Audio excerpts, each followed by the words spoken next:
गीता में अर्जुन को स्वयं भगवान कह रहे हैं कि उस परमेश्वर की शरण में जा, उसके लिए उन संतों के पास जा जो तत्वदर्शी हो। इसी प्रकार हजरत मोहम्मद को उनका अल्लाह कह रहा है कि कोई और पूर्ण परमात्मा है। उसको पाने के लिए उन तत्वदर्शी संत की तलाश कर।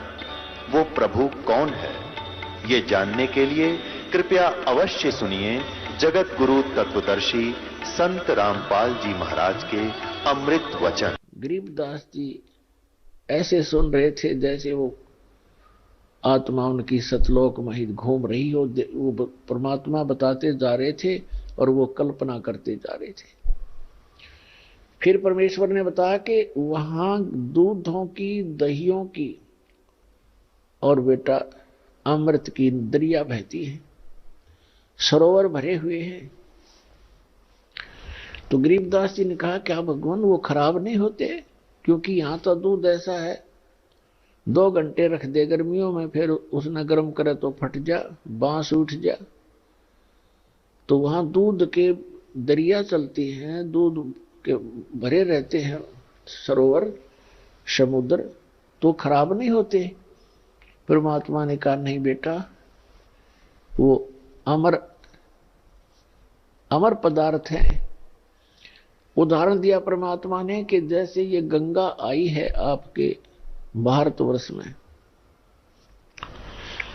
ये गंगा का जल हमारे ही लोक से आया है, सतलोक से। और एक ये एग्जाम्पल है आपके लिए, बुद्धिमान को संकेत ही पर्याप्त होता है। सतलोक से या गंगा आई, सबसे पहले आई शिव के लोक में,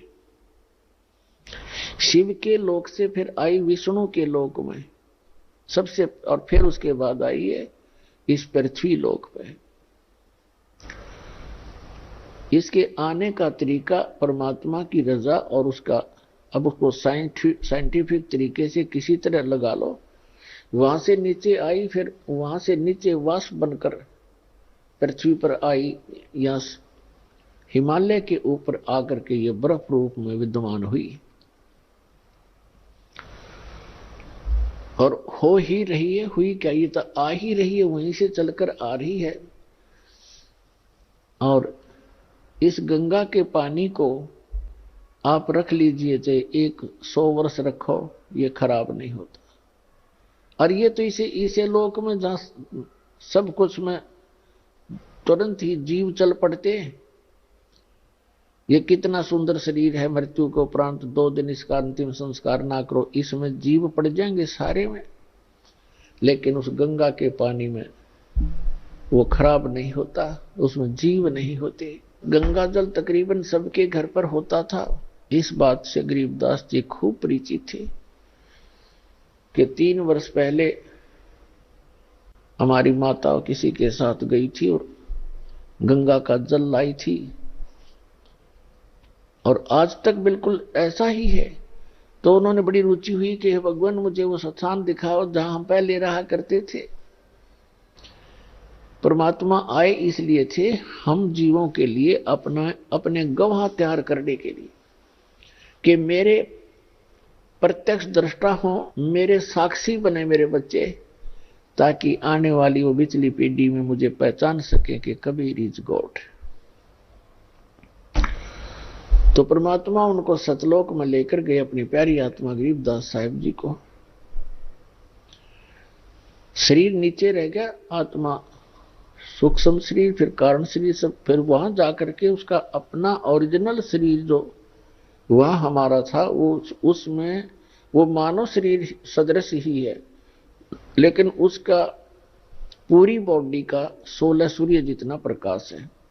और परमात्मा यानी परम अक्षर ब्रह्म का, सत्य पुरुष का, कबीर जी की का वहां शरीर का इतनी रोशनी है, इतना प्रकाश है, जैसे करोड़ सूर्य करोड़ चंद्रमा मिला दे एक रोमकूप में। तो परमात्मा भी मनुष्य जैसा ही है, लेकिन सामर्थ्य में अंतर बहुत है, शक्ति में बहुत अंतर है।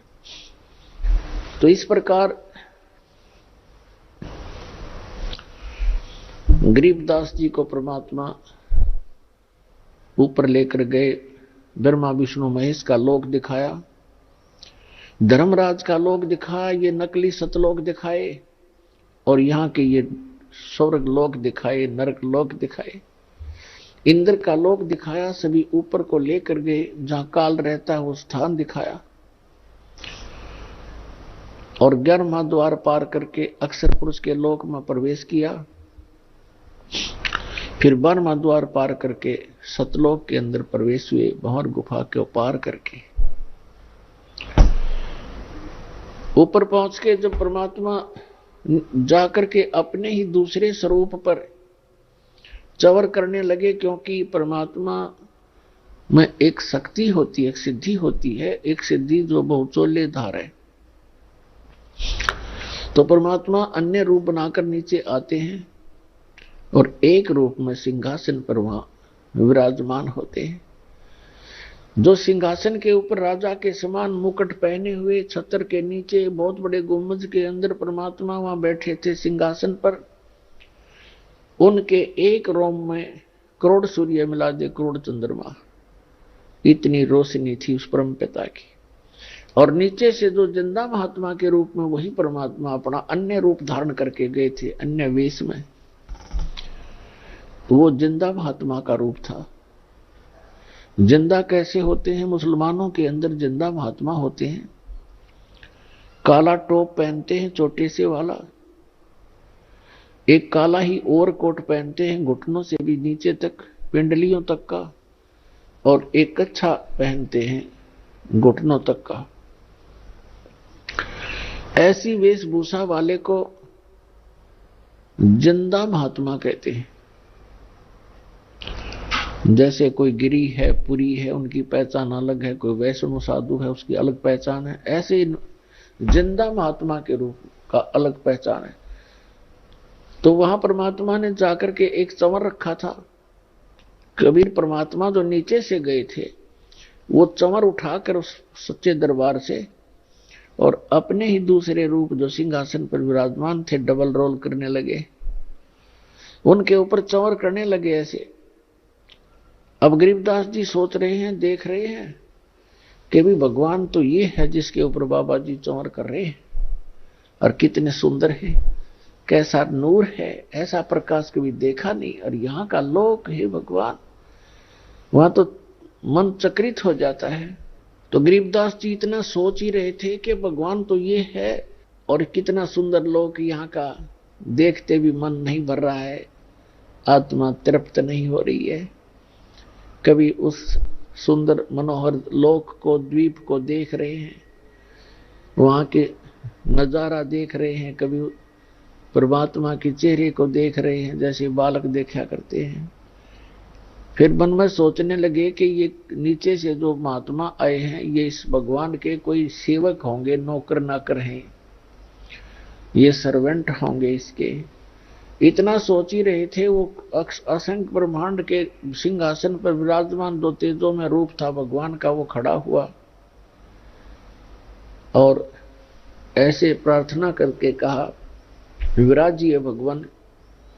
जिंदा महात्मा के रूप में मालिक उस पर बैठ के असंख्य ब्रह्मांड के सिंहासन पर, और वो तेजों में शरीर जो खड़ा होकर के चंवर लेकर के जिंदा महात्मा जो सिंहासन पर विराजमान थे चंवर करने लगे।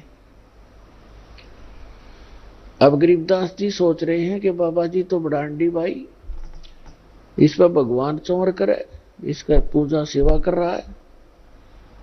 इतना सोच ही रहे थे, इतने में तेजों में शरीर जिंदा वाले स्वरूप में समा गए, और अकेले जिंदा महात्मा के रूप में परमात्मा असंख्य ब्रह्मांड के कंट्रोलर और सृजनहार के सिंहासन पर बैठे, और उनका इतना ही तेजों में शरीर हो गया।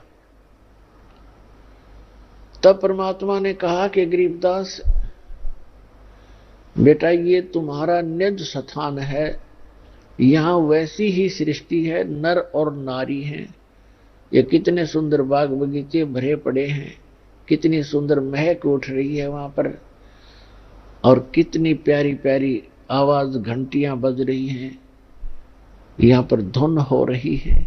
ओए होए, अब गरीबदास जी से कहा कि बेटा मैं बनारस के अंदर, काशी के अंदर 120 वर्ष जुलाहे के रूप में, धारक रूप में रहा था और मैंने वहां अपना प्रचार किया। एक धर्मदास नाम के वैश्य थे, सेठ थे, उनको मैं मिला, उनको बहुत अच्छी तरह समझाया और बेटा 120 वर्ष वहां रह करके मैं फिर वापस यहां आ गया था। अब तुझे इसलिए लेने गया मैं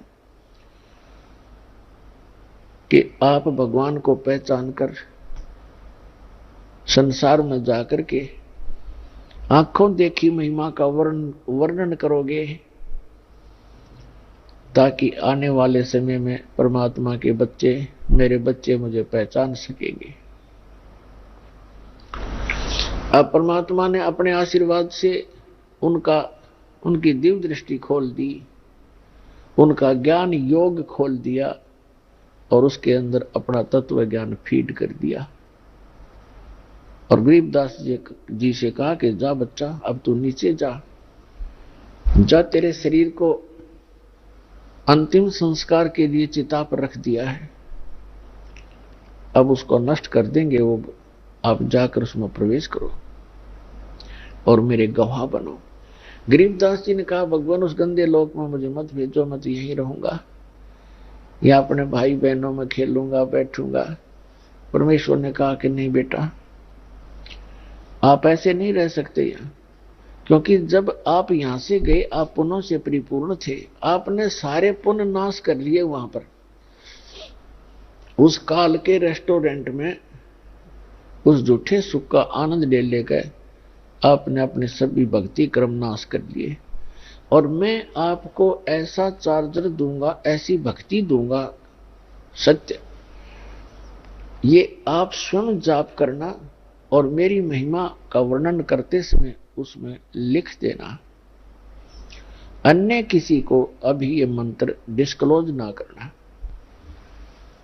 गरीबदास जी ने उनके वचनों को सिरोधार्य किया। उधर से क्या हुआ,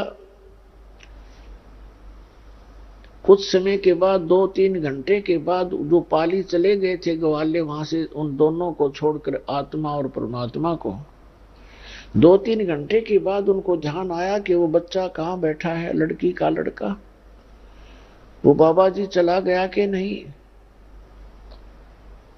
उन्होंने देखा कि वो अकेला बैठा है, बाबा जी दिखाई नहीं दे रहा है। एक उनमें से ग्वाला आया, उसने कहा कि अरे गरीबू खड़ा हो भाई, तेरा नंबर आ गया गाय घेरने का।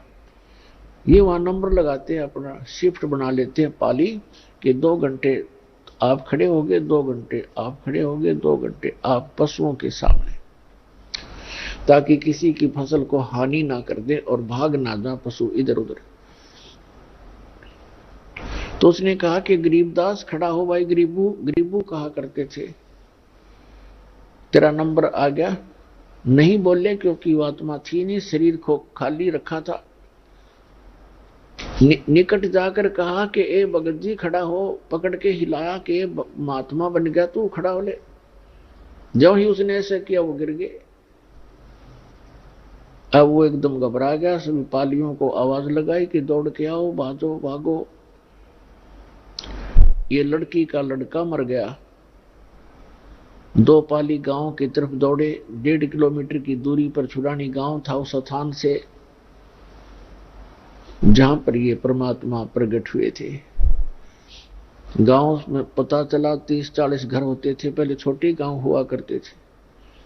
सारे गांव में एकदम सन्नाटा छा गया। जिसने भी सुना वही उस स्थान की तरफ दौड़ लिया। बूढ़े क्या, बच्चे क्या, माई क्या, बहन क्या, सभी चल पड़े। वहां से बच्चे को 100 को घर ले आए। घर ला करके फिर शाम के समय अंतिम संस्कार के लिए चिता पर रख दिया। उसी समय परमात्मा ने अपनी प्यारी आत्मा गरीबदास जी को उनके शरीर में प्रवेश कर दिया। अब जो ही आत्मा प्रवेश हुई, उनके अंदर वो ज्ञान फीड कर दिया था। वही वाणी उठते ही, चिता के ऊपर से उठते ही ये वाणी बोलने लगे, अनंत कोट ब्रह्मांड का एक रति नहीं भारे, सतगुरु पुरुष कबीर हैं कुल के सिरजनहारे। अलल पंख अनुराग है सुन मंडल रे थीरे, दास गरीब उधार दिया सतगुरु मिले कबीर। अब गांव वालों ने सोचा ये लड़का मेंटल हो गया, बाबा जी के जंतर मंत्र का दूध पी के एंड बैंड बोल रहा है, पता नहीं क्या बक रहा है उआ बाई, क्योंकि वो समझ कैसे सके इस गूढ़ रहस्य को।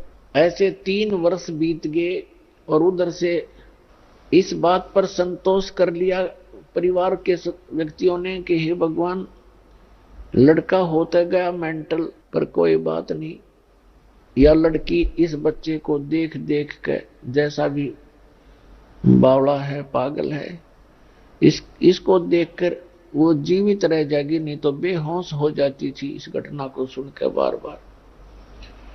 तो ये संतोष किया कि कोई बात नहीं, पागल हुआ सो हुआ, पर जीवित तक हो गया। लड़की ने पेट पर खाना खा लिया। ऐसे 3 वर्ष बीत गए। एक गोपाल दास नाम के दादू पंथ के एक संत थे, जो बनिए के घर जन्म था उनका, और वो दादू पंथ से दीक्षित होकर के घर त्याग चुके थे, बाल बच्चों का विवाह करके फ्री हो गए थे, और वो ऐसे घूमते फिरते थे, शिष्य बना रखे थे, गांव में वहां जाते थे, उनके घर रुकते थे, घूमते फिरते, जिसको रमता राम कहते हैं। और दादू साहब जी को भी परमात्मा मिले थे जब वो 7-8 वर्ष के थे, जंगल में खेल रहे थे, बनी में 2-4 बच्चे और भी बैठे थे। तो परमात्मा आए, उनको ज्ञान सुनाने लगे।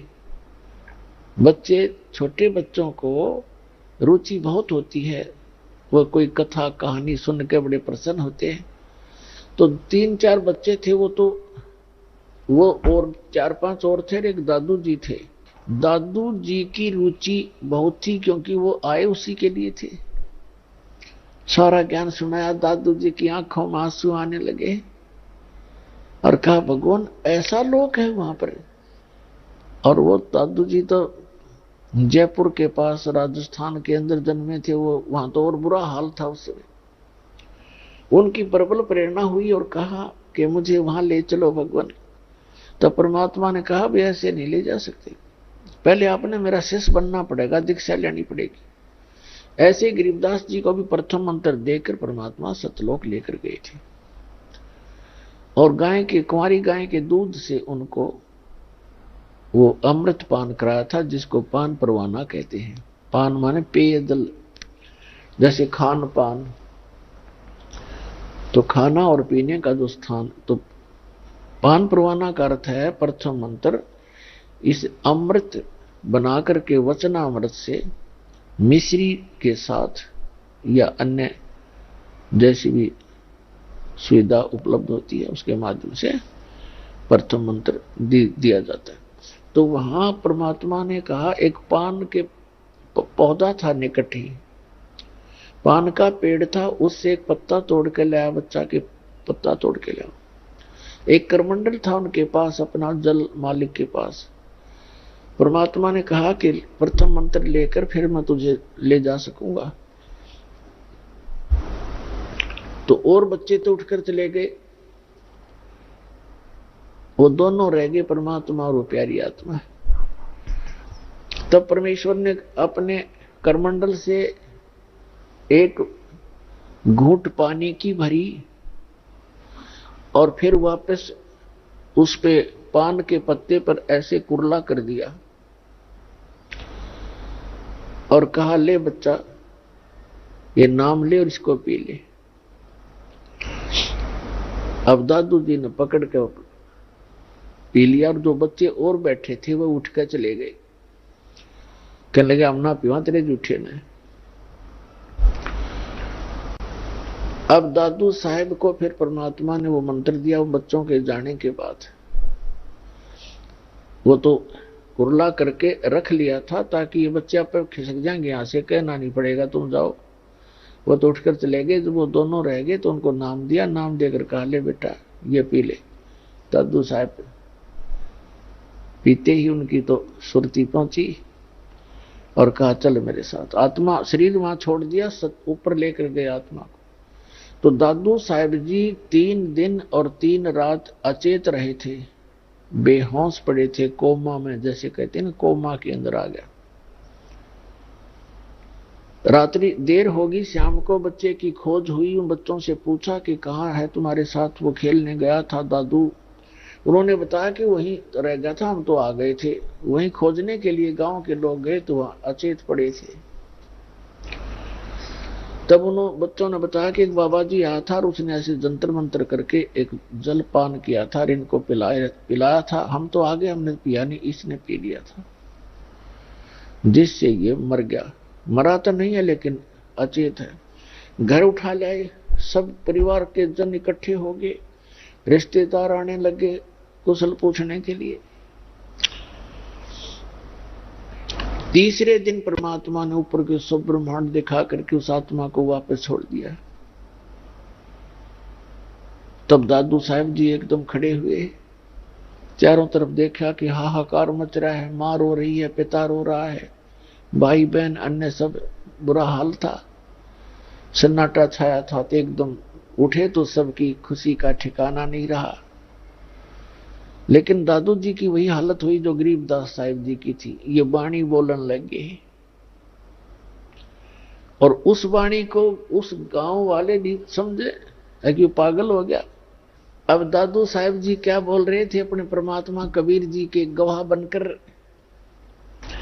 जो जो शरण कबीर के तिरगे अंत अपार, दादू गुण के ताकहूं कहत न आवे पार।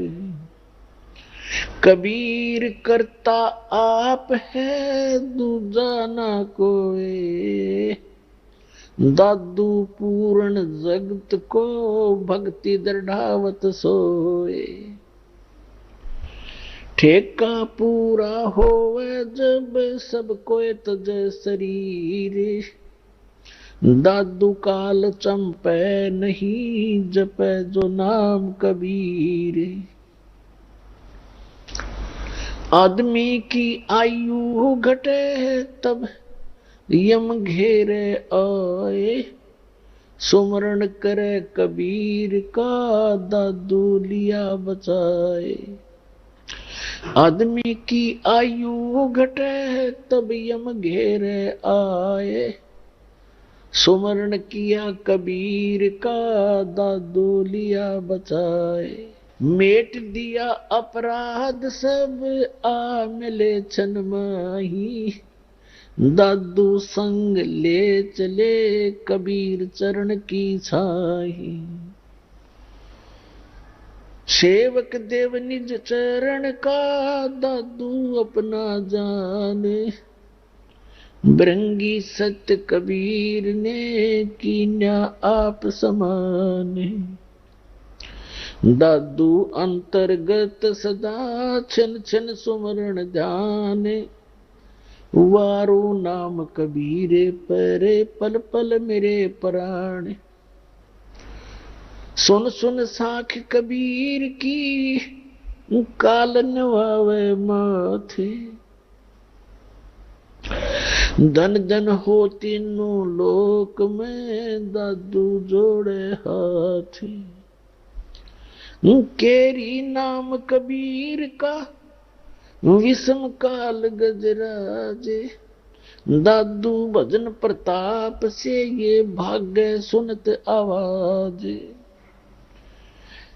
पल एक नाम कबीर का दादू मन चितलावे, हाथी के असवार को ये स्वान काल ना खावे। सुमरत नाम कबीर का ये कटे काल की पीरे, दादू दिन दिन ऊंचा होवे परमानंद सुख सीरी। दादू नाम कबीरी की जय कोय लेवे ओटे। तिनको कभू लागे नहीं ये काल बजर की चोटे। और संत सब कूप हैं केते जरीता नीरे। दादू अगम अपार है ये दरिया सत्य कबीर। अब ही तेरी सब मिटे ये जन्म मरण की पीर। श्वास उश्वास सुमर ले दादू नाम कबीर।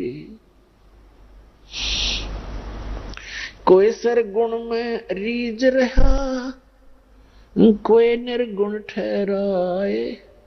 दादू गति कबीर की मोह से कही ना जावे।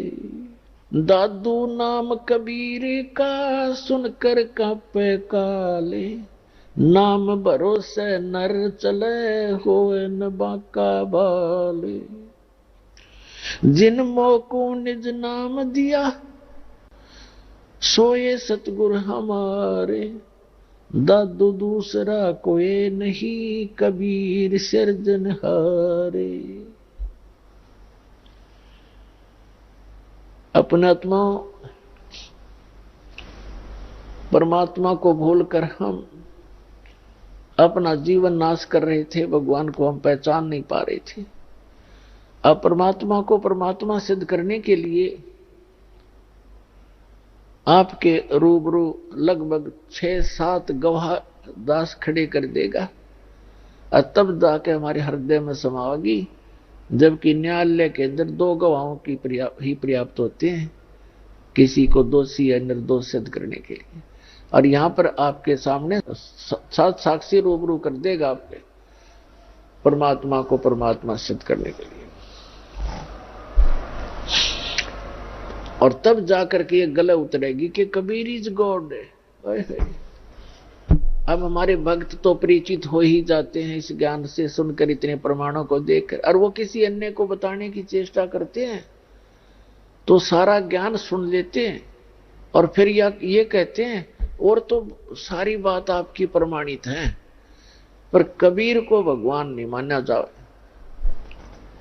कबीर को भगवान कैसे माने? कबीर तो जुलाहा था, धानक था, कवि था, गरीब सा आदमी था, झोपड़ी में रहा करता था। तो अपने आत्मा परमात्मा तो परमात्मा ही होता है। अब हमने ये कैसे जान लिया कि परमात्मा वो है जिसका हाथ में धनुष हो या त्रिशूल हो और या सुदर्शन चक्र हो?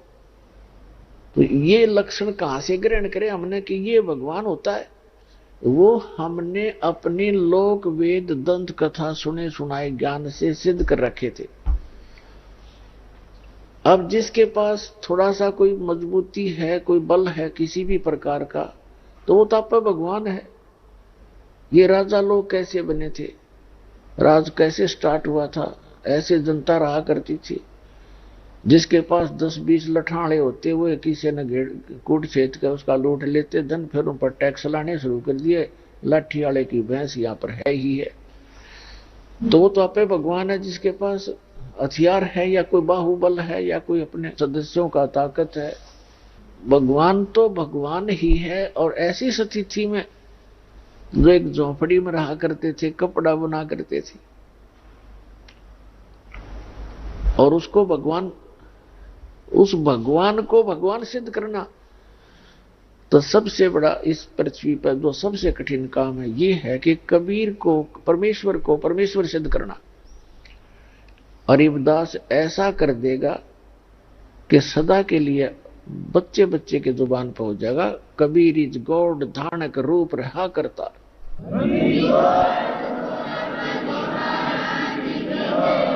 पहले दादू साहब जी से क्लियर करते हैं क्या कहना चाहते हैं ये प्यारी आत्मा, कि जो जो शरण कबीर के तरगे अंत पार, कितने पार हो गए। और दादू गुण की केता कहूं कहत न आवे पार। कबीर करता आप है दूजा ना कोई, और दादू पूर्ण जगत को भक्ति दृढ़ावत सोए।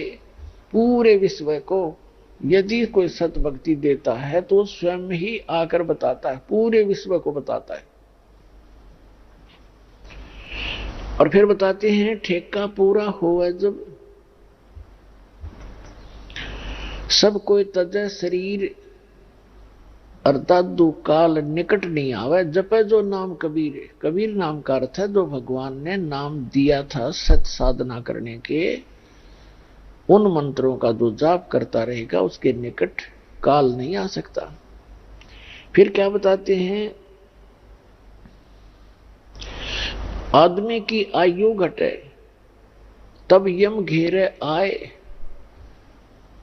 अब परमात्मा ने बता दिया था कि दादू जी को कि बेटा तेरी आयु 30 वर्ष की है। अब जब 30 वर्ष आए और उनकी मृत्यु हुई, शरीर छूटा, एकदम चारों तरफ से यम के दूत आ खड़े हुए, तब परमात्मा ने उनको पहले ज्ञान दे रखा था कि कभी भी कोई भी आपत्ति आपके ऊपर आए तो इस नाम का सिमरन शुरू कर देना। तो उन्होंने उसी समय मालिक को याद किया, परमात्मा तुरंत वहां पहुंच गए। तो उसके विषय में दादू साहब कहते हैं कि आदमी की आयु घटे तब यम घेरे आए, यम के दूत आकर घेर लेते हैं। और सुमरण किया कबीर का दादू लिया बचाए। मैंने परमात्मा को याद किया, तुरंत मेरे पास आ गए। मेट दिया अपराध सब, यानी सब पापों का नाश कर दिया और एक्सटेंशन कर दी उनकी आयु की। मेट दिया अपराध सब आ मिले छन माही, दादू संग ले चले कबीर चरण की छाए। फिर क्या बताते हैं, सुन सुन साख कबीर की काल नवावे माथे, धन धन हो 3 लोक में दादू जोड़े हाथे। कबीर परमेश्वर की इस महिमा को सुनकर, उनके द्वारा बोली गई साखियों को सुनकर, कहते हैं काल भी ऐसे नतमस्तक हो जाता है। और दादू साहब जी अपने परमात्मा का धन्यवाद करते हैं कि धन धन तीनों लोक में एक ही भगवान है, समर्थ शक्ति है, दादू जोड़े हाथ। और फिर कैसी उपमा बताते हैं कि केरी नाम कबीर का और विखम काल गजराज, दादू भजन प्रताप तयु भाग्य सुनत आवाज। अब क्या बताते हैं दादू साहब, कैसा अच्छा निर्णय दे रहे हैं कि ये काल भी कोई छोटी शक्ति नहीं है। इसको एक गजराज की उपमा देते हैं। गजराज का अर्थ है हाथियों में भी शक्तिशाली हाथी, ताकतवर, सब हाथियों का राजा। राजा यहाँ पर वही होगा जो बलशाली होगा। यहाँ का भी ध्यान है ऐसा, चाहे वो किसी प्रकार से भी शक्ति रखता हो। तो क्या बताया कि केरी नाम कबीर का और विषम काल गजराज और दादू भजन प्रताप ते वो भाग्य सुनत आवाज। अब दादू साहब बताना चाहते हैं कि जैसे काल को तो समझो हाथी, हाथी कोई छोटा जानवर नहीं होता, और परमात्मा के उस मंत्र को समझो केहरी। परमात्मा कबीर जी की तुलना की है, तो कबीर साहब को समझो केहरी यानी बब्बर शेर। पैर देखो, हाथी बहुत बलशाली होता है आम प्राणियों में, लेकिन शेर के सामने वो लीद कर देता है। जब वो दहाड़ मारता है तो आसपास अगर हाथी होगा तो एकदम लीद कर जाएगा और भागने की चेष्टा करेगा, यहां से दूर निकल जाओ। तो क्या बताते हैं, केरी नाम कबीर का और विषम काल गजराज और दादू भजन प्रतापते, वो भाग गए सुनत आवाज। फिर क्या बताते हैं, पल एक नाम कबीर का दादू मन चित लावे, और अस्थि के असवार को स्वान काल नहीं खावे। अब क्या बताना चाहते हैं दादू साहब जी, कि आप जी जो परमेश्वर कबीर जी की शरण में आ गए और ये सच्चा नाम आपको प्राप्त हो गया,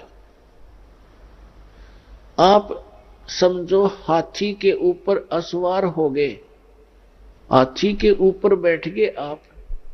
और अब दादू साहब बताते हैं काल समझो कुत्ता है, और कुत्ता जो है हाथी पर बैठे व्यक्ति को किसी प्रकार की हानि नहीं कर सकता, चाहे वो दूर से कितना ही घुराता रहे, भौंकता रहे, कितना ही कोशिश करता है। यानी उसकी रीत से आप इतने बाहर हो गए, उसकी रेंज से इतने आउट हो गए कि आपको वो काल रूपी कुत्ता हाथी पर, यानी कबीर परमात्मा की शरण में विराजमान उस हंस आत्मा का कुछ भी नहीं बिगाड़ सकता, उसकी हानि नहीं कर सकता। ये अंदाजा लगा सकते हो पुण्यात्माओं, आप अपनी स्थिति को समझ सकते हो, आप कितने इन यहाँ की हानिकारक इनसे शक्तियों से ऊपर उठ चुके हो। क्या बताते हैं, पल एक नाम कबीर का दादू मन चित लावे, हाथी के असवार को ये स्वान काल नहीं खावे।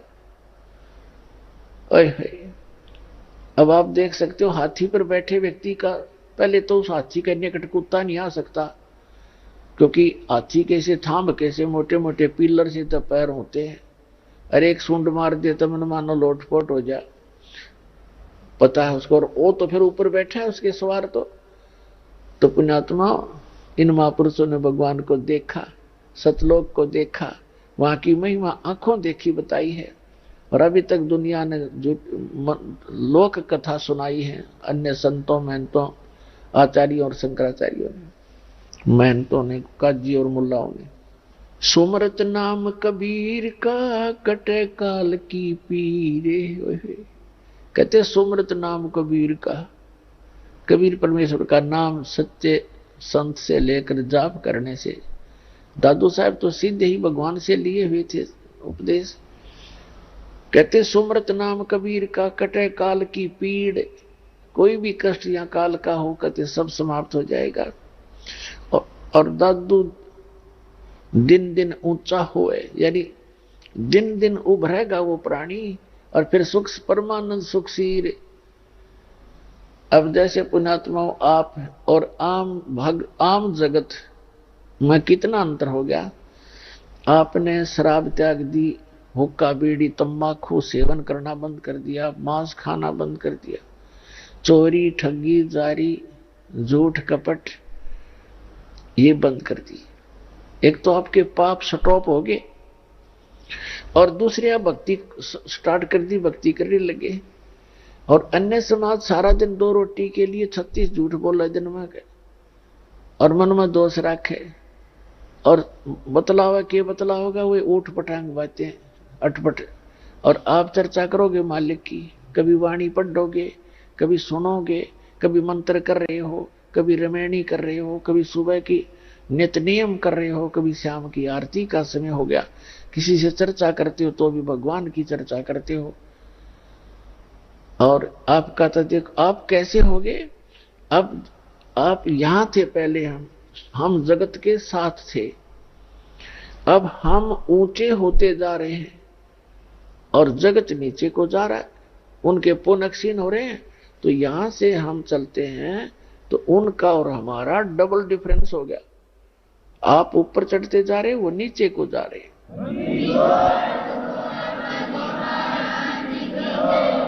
सुमरत नाम कबीर का ये कटे काल की पीरे, दादू दिन दिन ऊंचा होए परमानंद सुख सीर। दादू नाम कबीर की जय कोय लेवे ओटे, उनको कभी लागे नहीं ये काल बजर की चोटे।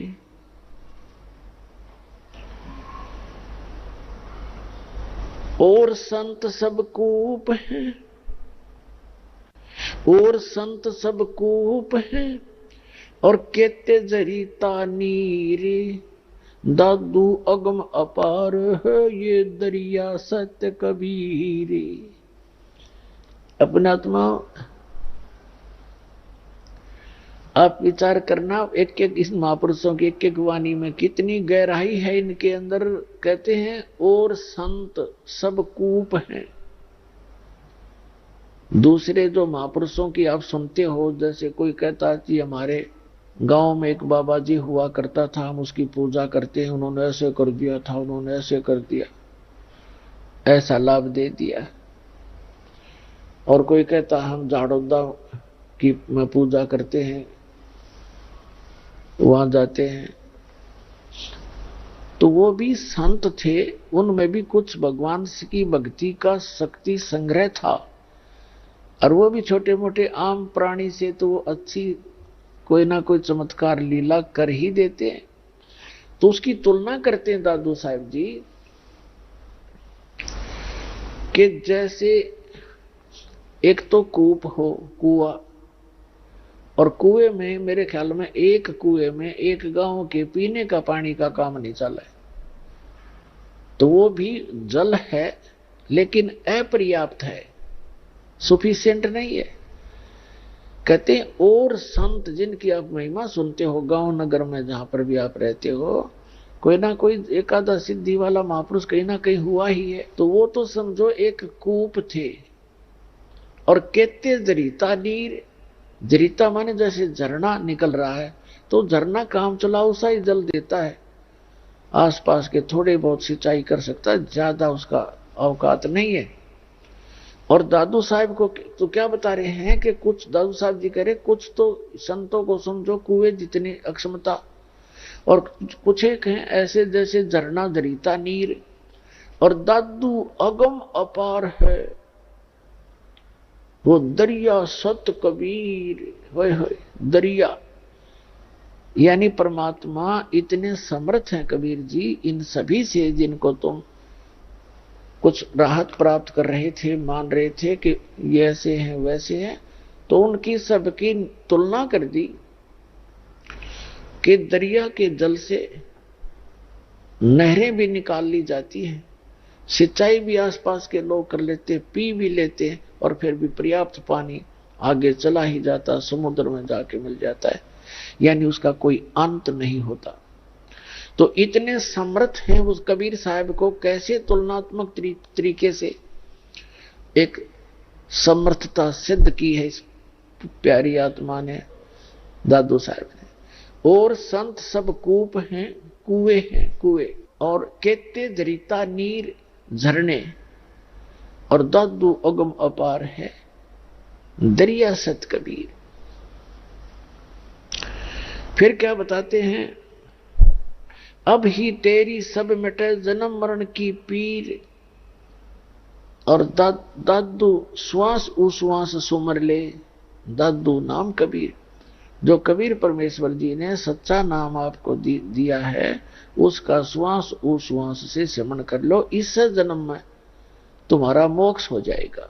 दादू जी ने खुद मंत्र की जाप किया था, लेकिन आगे अपने ग्रंथ में इसका नामो निशान नहीं दिया। कोई भी दादू पंथी नाम से परिचित नहीं है।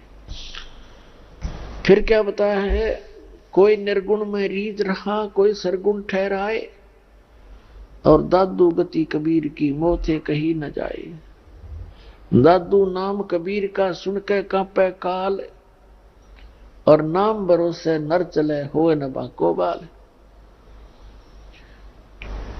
अब क्या बताते हैं, कबीर परमेश्वर के सच्चे नाम को सुनकर काल भी कांप जाता है, और इस नाम के साथ खंडित ना होने दे, इस नाम के साथ चलते रहोगे तो काल आपका कुछ नहीं बिगाड़ पाएगा, आपके परिवार को भी वो हानि नहीं कर सकेगा। जैसे गरीबदास जी ने बताया है कि गरीबदास जी ने इसी का तुलनात्मक तरीके से बताया है कि जो कबीर साहब ने स्वयं बताया गरीबदास जी को कि जब लग हंसा हमारी आना, और काल लगे नी तेरा बाण, जब तक हंस यानी मेरी प्यारी आत्मा मेरी मर्यादा में रहेगा तो काल तेरा अटैक नहीं हो सकता। तो हमने परमात्मा की मर्यादा में रहेंगे तो परमात्मा आपकी पूरी मदद करेगा। जैसे दादू साहब ने कितना क्लियर कर दिया है, आप ऐसे बैठ के जैसे हाथी पर, और काल और इसकी सारी शक्ति समझ लो कुत्ते जितनी, आप उस काल की रीत से बाहर हो गए, पहुंच से दूर हो चुके हो। अब जानबूझ के हाथी ते तला पड़ जाएगा डर के, उसके भौंकने थे तो फिर तो पाड़ के खाएंगे कुत्ते। तो इसलिए आप जिन्हें हाथी परमात्मा के इस शरण रूपी हाथी से नीचे मत उतरना, सतलोक जाके छोड़ देंगे आपको।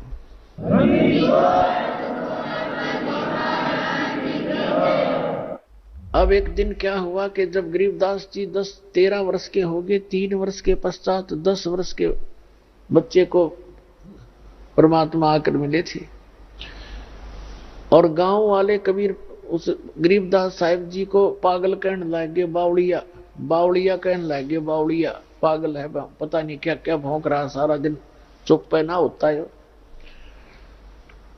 एक दिन ये दादू पंथ से दीक्षित गोपाल दास नाम के एक संत बने हुए थे, घर त्याग के वैराग ले लिया था, सन्यास ले रखा था बच्चों से फ्री होकर के। वो छुडानी गांव में अपने शिष्य के घर आ गए, और वो ऐसे ही 2-3 वर्ष में चक्कर लगता था उसका। उस शिष्य ने कहा, महाराज जी हमारे एक लड़की का लड़का ऐसे ऐसे पागल कर दिया, एक संत ने जंतर मंत्र करके कुंवारी गाय का दूध निकाल दिया, कई पाली थे ग्वाले उनने तो पिया नहीं, इस बालक ने पी लिया, जंतर मंत्र कर दिया, ये तो मर गया था, पता नहीं क्यों कैसे दया करी भगवान ने, लड़की की अर्ध सुन ली, ये जीवित हो गया पर पागल हो चुका है। 3 साल से सारा इलाज करा लिया, झाड़े झूड़े लवा लिए और सब दवाई वैद्यों से भी ले ली, कोई आराम नहीं होया। और कहते हैं जी, वो शेष कह रहा है जी, संत की विद्या को संत ही काट सकता है, आप दया कर दो तो उसका जीवन ठीक हो जाए। अब गोपाल दास ने कहा कि लाओ बुला के, थोड़ा बहुत झाड़ा झूड़ा लाना वो भी जाने था। अब बुला कर लाए गरीबदास जी और उसके नाना जी, और साथ में और कई गांव के बुजुर्ग टाइप के व्यक्ति आके। तो दादू ने, उस दादू पंथी गोपाल दास ने पूछा कि बच्चा बेटा वो कौन था जिसने तेरा जीवन बर्बाद कर दिया? तब गरीबदास जी ने कहा कि अलल पंख अनुराग है सुन मंडल रे थीर, दास गरीब उधार दिया मुझे सतगुरु मिले कबीर। तो गरीबदास जी ने कहा कि मेरा जीवन तो आबाद कर दिया, बर्बाद नहीं किया बाबा जी। आइए अब हम उन श्रद्धालुओं के अनुभव जानते हैं जो जगत गुरु तत्वदर्शी संत रामपाल जी महाराज जी से दीक्षा प्राप्त कर चुके हैं तथा उनके द्वारा बताए गए भक्ति मार्ग पर चल रहे हैं। नमस्कार सर। नमस्कार जी। सर क्या नाम है आपका? जोगा सिंह। जोगा जी आप कहाँ से हैं? जिला अल्मोड़ा से। सर संत रामपाल जी महाराज से नाम दीक्षा आपने कब ली? 2013 में। संत रामपाल जी महाराज से नाम दीक्षा लेने से पहले आप क्या भक्ति साधनाएं करते थे? इनसे लेने से पहले से मैं देवी देवताओं की भक्ति करता था और शिव जी को मैंने पहले गुरु बनाया था। इंसानों को मैंने पहले गुरु नहीं बनाया था क्योंकि मैं इन गुरुओं के चक्कर में कभी रहा नहीं और मेरे को इन चीज़ों से कोई लाभ हुआ भी नहीं यार, मुझे कोई इनमें सच्चाई दिखी भी नहीं क्योंकि सबकी एक ही बात थी और एक ही चीज़ बोलते थे। कहते थे कि भाई ब्रह्मा विष्णु महेश ऊपर का कोई ज्ञान बताता नहीं था, दुर्गा को से माता कोई बताता नहीं था। तो हमने कभी किताबों में भी पढ़ा था कि परमात्मा ईश्वर रब गॉड सब एक है। तो मैं उसी एक के तलाश में, मैंने कहा एक है तो वो है कौन है, कहाँ है, कैसे मिलता होगा, जिस कारण से मैं बहुत दुखी था। मैं इतना दुख था कि मेरे परिवार में पहले क्या होता था कि थोड़ी वैसी घरेलू अपनी परेशानी थी, शारीरिक भी था मेरे को वैसे, और जिस कारण मानसिक भी था और जानवरों में भी था, बच्चों में भी था। तो जिस कारण से मैं देवी देवताओं में बहुत इतनी पूजा करता था, बहुत ज़्यादा पूजा का। साल में तो एक बार मैंने जरूरी करना है, मैं सल्ट का रहने वाला हूँ, और सल्ट के अगर कोई भाई भगत सुन रहे हैं तो वो देख भी रहे हैं, उनको पता भी है कि मैं कितना दुखी रहता था। और इन पंडितों के चक्कर में मैं कई बकरे पता नहीं कितने काट दिए थे। मैं खुद भी काटता था, और ये छोटा मोटा काम तो मैं खुद भी करता था कि छोटा मोटा ये छोटी मोटी चीज़ें को थोड़ा उनको ठीक का कर देना, और थोड़ा अपना अपना बबूते लगा के और थोड़ा उनको करके उनको लाभ तो मिल जाता था। मुझे पता ही नहीं था कि ये लाभ उनको कहाँ से मिल रहा है, क्या मिल रहा है। और ना मैं इतना जानकार भी नहीं था, इतना नशेड़ी था कि अपने आप ही रिमोट जब चैनल उस पर पड़ा तो अपने आप वो सत्संग चालू हो गया संत रामपाल जी महाराज का साधना चैनल पे। उस टाइम मेरे को ये भी पता नहीं था ये साधना चैनल पे आ रहा है। मैं इतना नशे में था कि मुझे पता ही नहीं था कि वो साधना चैनल है, क्या चैनल है। पर मैं इतना जरूर देख रहा था, इतने नशे में कि भांग के नशे में था मैं उस दिन। इतना देख रहा था कि उसमें कुछ चीजें ऐसी बोली जा रही है जिसे मैं कबूल कर रहा हूँ। मैंने कबूल आज तक टीवी की बातें, किसी की बातें कबूल नहीं करी मैंने, यार कोई भी संत की बात मैंने कबूल नहीं करी, क्योंकि मैं उस परमात्मा को जानना चाहता था कि सब एक ही बात बोल रहे हैं, मेरे को नहीं मानता। तो मैंने शिव जी को गुरु बनाया था। तो ऐसे क्या हुआ, एक दिन मैं जब नशे में था, मैंने देखा कि रात को मैंने कुछ हाँ तो करी है, करा क्या है समझ में नहीं आया। मैंने दूसरे दिन सवेरे वो चैनल चेक किया क्या है वो, तो शाम को मैंने उस दिन जरा नशा नहीं किया। तो फिर मैं उसमें संत रामपाल जी के महाराज सबसे पहले तो उसमें यही आया कि ब्रह्मा विष्णु महेश के माता पिता कौन है, और शेरा वाली माता अष्टंगी दुर्गा का पति कौन है। कुछ शब्द ऐसे थे जो आज तक सुने भी नहीं थे और न कभी किसी ने बताए।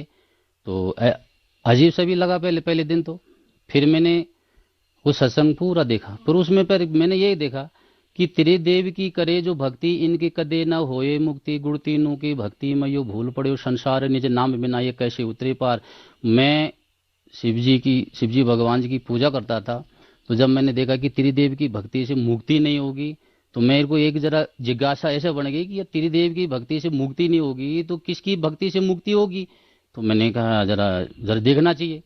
फिर मैंने मालिक के दया से, परमात्मा संत रामपाल जी महाराज के दया से, जब मैंने 15-16 दिन वो सत्संग सुना होगा, संत रामपाल जी महाराज जी से दीक्षा मैंने 2013 में ली। सर, संत रामपाल जी महाराज से नाम दीक्षा लेने के बाद क्या आपको लाभ भी मिले?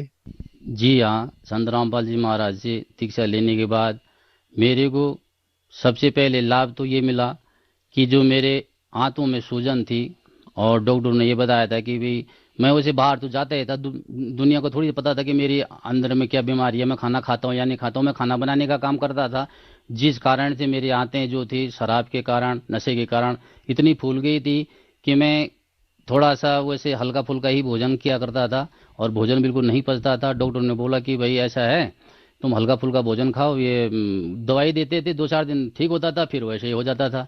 तो संत रामपाल जी के महाराज के जब मैंने थोड़ा सत्संग सुना, ज्ञान समझा, तो मैं उनसे नाम उपदेश लेके आया। तो नाम उपदेश लेने के बाद मेरे को सबसे पहले लाभ तो ये हुआ कि जो मेरा लीवर था, वो लीवर जो मेरा सही लाइन पे आ गया परमात्मा की दया से। दूसरा लाभ मेरे को क्या हुआ, जो मेरे गाय भैंस बकरी, ये जो एक हफ्ता में 15 दिन में जो खत्म होते थे, गांव वाले कुछ तो ये भी बोलते थे यार तेरी जब ये बकरी मरती है तो हमको क्यों नहीं बात आता है। मैंने कहा नहीं भाई, किसी की कोई तबीयत खराब हो जाएगी मैं इनको दे दूंगा, फिर सारे बात मेरे ऊपर आएगी। मैं किसी को कुछ नहीं बता के गड्ढा खाद गया सीधा उसमें डाल देता था, जिस कारण से मेरे मुर्गी भी बहुत होती थी पहले। तो वो भी क्या होता था कि तीसरे चौथे दिन कभी किसी भी छेद हो जाए, वो थोड़ा सा कांटा जैसा चुभना, ऐसा करके कई चीजें ये। तब किसी ने बोला भाई जंगल में पूजना है, किसी ने बोला वहां करना है। तो मैं बहुत ये साधना करी, जिस कारण से मैं इतना उग गया कि काम करने के बाद 1 महीने के बाद फिर वैसे हो जाना, 1 महीने के बाद फिर वैसे हो जाना। तो हर साल का मेरा ये देख एक प्रकार का ये बन ही गया था कि हर साल मैं ये पूजाएं करता रहता था, जिस कारण से मुझे लाभ तो कुछ नहीं मिला है। जब संत रामपाल जी के महाराज के शरण में आ गया हूँ, आज मेरे को 9-10 साल हो गए परमात्मा की दया से। जो मेरे बच्चे से लेके, गाय से लेके, और जो भी हमारे सांसारिक है, आज हमारे गांव सल्ट में किसी से भी आप पूछ सकते हैं कि मैं पहले कितने ही भूतबाज थी मेरे अंदर, और ये लोग कितना करते थे मेरे घर में, ये खुद आने के साक्षी आप पूछ सकते हो। फोन नंबर भी मैं आपको इसमें अभी दूंगा, तो उसमें भी आप पूछ सकते हो मेरे गांव में कि मैं कैसा था और मेरी हालत क्या थी। आज परमात्मा संत रामपाल जी महाराज के शरण में आने से मेरे वो सारे बीमारियों का रोग ऐसा हो गया, बिल्कुल जैसे मतलब वो था ही नहीं। जो मेरा मेन बीमारी जो थी वो आज कट गई। जो मैं राजमा और जैसे हार्ड दालें जो हैं, ये हार्ड चीजें मैं कभी नहीं खाता था, तो आज परमात्मा की दया से मैं सभी चीज खाता हूँ, और सभी चीज मुझे हजम भी है, और हजम हो भी जाता है हजम मालिक की दया से। अपने घर में खेती बाड़ी करने लग गया परमात्मा की दया से। तो सबसे पहले मैं 4-5 हज़ार की मिर्च बीजा करता था पहले। तो संत रामपाल जी के शरण में जब मैं आया तो उस साल क्या हुआ कि मेरी मिर्च जमी ही नहीं। सबसे पहले उस महीने में 2 महीने के बाद हमारी पत्नी जो थी वो गांव से वैसे जो मिर्च लोग पौधे फेंक देते हैं उनको लेके आई। तो 2 महीने के बाद जब वो पौधे लगाए तो मेरे गाँव के एक बुजुर्ग आदमी है, उन्होंने बोला यार इसमें तो ये क्यों लगा रहा है, अगले महीने थोड़ी हो जाएगी तेरी मिर्च परमात्मा की दया से। मैंने कहा कोई बात नहीं, सब्जी के लिए तो हो ही जाएगी। जब मैं वो मिर्च लगाई परमात्मा दया से, खैर अगले महीने तो नहीं हुई। कार्तिक के महीने में उस खेत में ऐसे मिर्च हुए परमात्मा दया से। दूर से तो ऐसे दिख रहे कि इसमें पत्ते तो होंगे नहीं, पूरी लाल पूरी खेती ऐसी हो गई थी, बहुत बढ़िया परमात्मा दया से। सबसे पहले 30,000 की मिर्च मैंने उगाई। ये ड्रिंक तो मैं 12 साल का था जब मैंने ये ड्रिंक बचपन से ही चालू कर दिया था, जिस कारण से अंदर भोजन तो होता नहीं था, खाली एक ड्रिंक की ड्रिंक होती थी, जिस कारण से वो आते हैं आज की वो पहले से लेके आते बिल्कुल खराब हो गई थी, डैमेज हो गई थी, खाना तभी नहीं पचता था। तो परमात्मा के शरण ग्रहण करने से पहले बाद मेरी वो सारे बाधाएं सब बीड़ी और गांजा शराब ये सारे नशे और तो और क्या अफीम भी खाया था मैंने। एक दिन अफीम भी खाया था, उसका नशा भी देखा कि ये इसमें क्या है। तो संत रामपाल जी के महाराज जी के शरण में आने से ये मेरे सारे नशाएं छूट गई। और मेरा परिवार मेरे से 3 साल बाद में उन्होंने भी नाम दीक्षा तभी ली कि उनका यार ये ऐसा आदमी अगर सुधर सकता है तो इसका मतलब कोई न कोई तो है भाई, कुछ न कुछ तो ज्ञान है या कुछ न कुछ भगवान कुछ न कुछ तो है वहाँ पे। तो उन्होंने भी संत रामपाल जी से महाराज जी दीक्षा लिया। और हमारे घरवाली के जो था दांत में दर्द हुआ करता था, उसने कहा अगर तेरा भगवान है, अगर तू सही साधन है तो मेरे दांत में दर्द हो जाएगा, मैं तब नाम ले लूंगी। परमात्मा की दया से पहले वो दर्द ठीक हुआ, फिर उसने नाम लिया। परमात्मा दया से आज मेरा पूरा परिवार उपदेशी है। भूत प्रेत तो मेरी भगत जी इतनी बाधाएं थी, जो हमारे बकरी थी तो हमारी बुआ लोग घर पे आते थे, वो कहते थे अरे बोला इसको तो पैरालिस हो गया है, तो देखो इसको तो दवाई करा। वो अपने आप हिल के अपने आप टेढ़ी हो जाती थी, फिर कुछ देर में खड़ी भी हो जाती थी। कुछ ऐसे थे जो मर भी जाते थे, जिस कारण से मेरे को काफी नुकसान हुआ। और भैंस में भी ऐसा था, एक बार परमात्मा की दया से जब मैंने नाम ले लिया था तो भैंस जो था एक बार बच्चा नहीं दे पा रही थी। मेरे माँ ने बोला कि तू देख, तो पता नहीं कहाँ चला गया है, ये जो है बच्चा नहीं दे पा रहा है। और वो मैंने कहा छोड़ो, नहीं दे रहा। मैंने कहा मैं अपनी भक्ति तो छोड़ नहीं सकता। मैंने अपना बैग पकड़ा, सीधा इशारे के लिए चला गया परमात्मा। मैंने कहा चलो अब अपने वहाँ चलता हूँ, सत्संग में चलता हूँ। मैंने हरियाणा की धरती पे कदम रखा होगा तब तक घर से फोन चला गया, अरे बोल पापा ये भैंस ने तो बच्चा दे दिया। मैंने कहा कैसे दिया, डॉक्टर बुलाया था क्या? बोला नहीं हमको तो पता ही नहीं लगा, हमने तो बच्चा वहाँ घूमते हुए देखा। सर, जो श्रद्धालु आज आपको टीवी पर देख रहे हैं, खास करके उत्तराखंड के श्रद्धालुओं को आप अपनी भाषा में क्या कहना चाहेंगे? भाई मैं तो आपण भाषा में ये बोलना चाहूँ कि अगर पूर्ण परमात्मा पूर्ण संत जो जी संत रामपाल जी महाराज धरती पर आया छी, जो 4 वेद 6 शास्त्र 18 पुराण कुरान बाइबल गुरु ग्रंथ मां प्रमाणित ज्ञान से ये ज्ञान आज तक का है, तब तो ये ज्ञान आज हमार धरती पर ये परमात्मा ले आए छे। जो आप प्रमाण देख दसी कि वो परमात्मा कुछ जो घोर से घोर पाप काट देने, जो हमारे वेद शास्त्र एक प्रमाण देने। सर, संत रामपाल जी महाराज से नाम दीक्षा कैसे ली जा सकती है? जी, संत रामपाल जी महाराज जी से दीक्षा चैनल पे एक पीली पट्टी चलती है नीचे, उसमें फोन नंबर भी लिखे जाते हैं। परमात्मा की जगह से आज जगह जगह पे नामदान केंद्र भी हैं, और उन फोन नंबर से आप फोन करके और उन नाम दीक्षा केंद्र का नंबर आप जान सकते हैं और नाम दीक्षा ले सकते हैं। धन्यवाद सर। सत साहिब।